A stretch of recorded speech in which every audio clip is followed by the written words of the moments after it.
শোন তিলু, তোকে একটা কথা বলি। আমাদের এই পরিবারে আমাদের পিতৃদেব স্বয়ং মথুরানাথ বিশ্বাসের যে বড় অবিশ্বাসী আর কেউ ছিল না। বাবার মতন মানুষও কিন্তু শেষ পর্যন্ত নিজেকে ওর কাছে সমর্পণ করেছেন। এটা কোনো যুক্তিই হতে পারে না। বাবার কি দুর্বলতা বা বাবা হঠাৎ করে কেন তার ভাবনা চিন্তা পাল্টালেন তা আমার জানা নেই, কিন্তু আমি আমার সমস্ত বিচারবোধ জড়ো করে দেখেছি লোকটা সুযোগ নিচ্ছে। তা নিচ্ছে নিক, কিন্তু তার বেশি দিন নয়। মানে? আরে বাবা, ওকে তো আমার হাতেই পড়তে হবে, আজ না হয় কাল।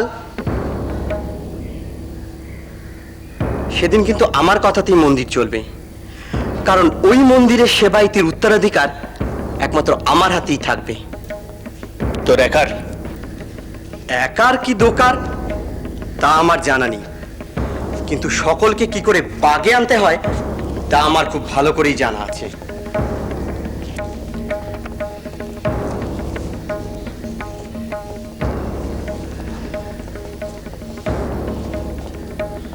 আমাকে পারবি না।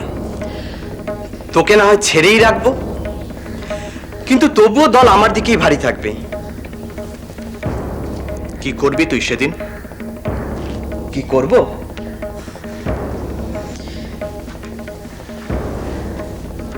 সময় এলেই দেখতে পাবি।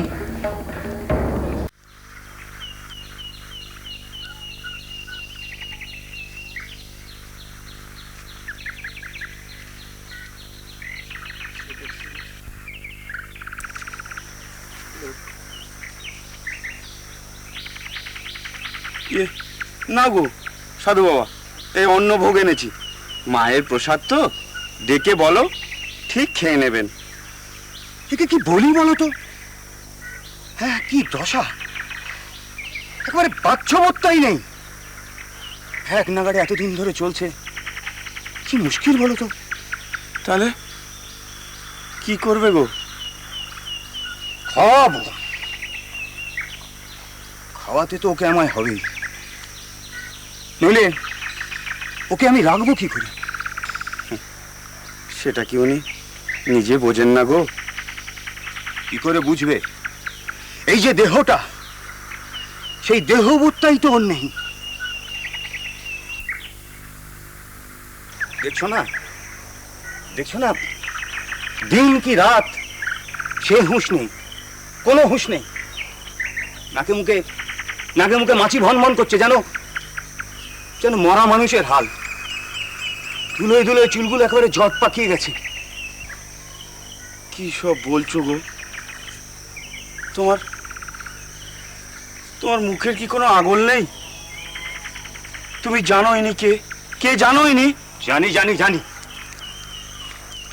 আর জানি বলেই আমি এখানে ঠেলে এসেছি। নইলে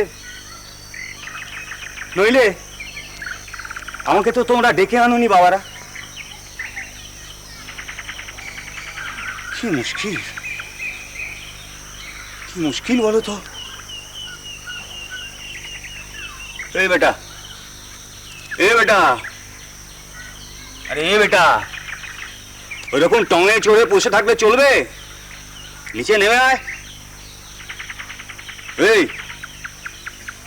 রে বেটা, নাম সালা, নিচে নাম।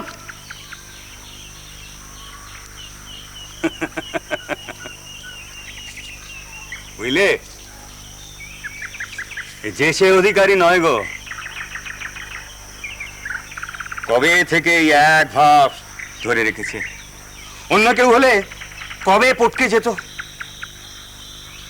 ভগবানের মধ্যে মা প্রকাশ পাচ্ছেন, জানো? কি বললি? একবার বল। ভগবানের মধ্যে মায়ের প্রকাশ হচ্ছে। চুপ! কি হলো? মায়ের প্রকাশ হচ্ছে, ওসব জন্য আমার কোনো কাজ নেই। আমার কাজ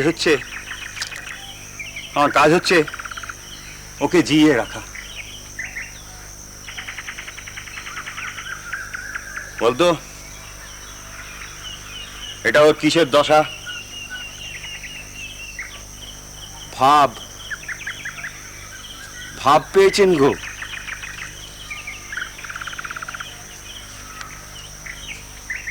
কিসের ভাব? মায়ের। না। কেন? ওটা হচ্ছে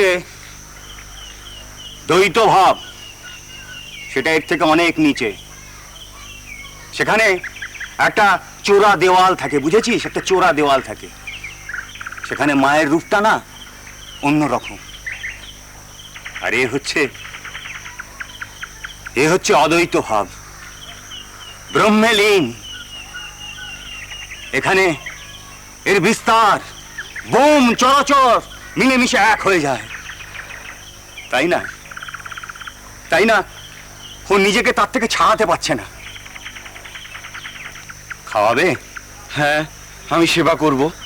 বেশ, যাও।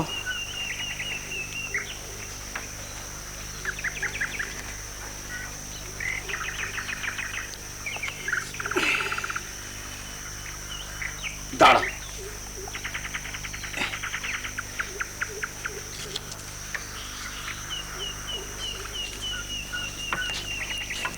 ওরা কি করছো? দেখছো না কি হচ্ছে? দেব সেবা গো, শুদ্ধাচারে করতে হয়।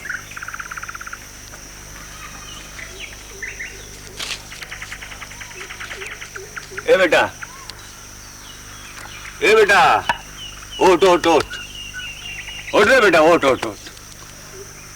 আরে ওরকম ক্ষেত্রে পড়ে থাকলে চলবে? এই ওট সালা, ওট। সারাক্ষণ খালি পড়ে আছে শুয়ে। ওট ওট বাবা, ওট ওট ওট। এখানে হেলান দিয়ে বস বস বস। না না গো, মুখে গোঁজো।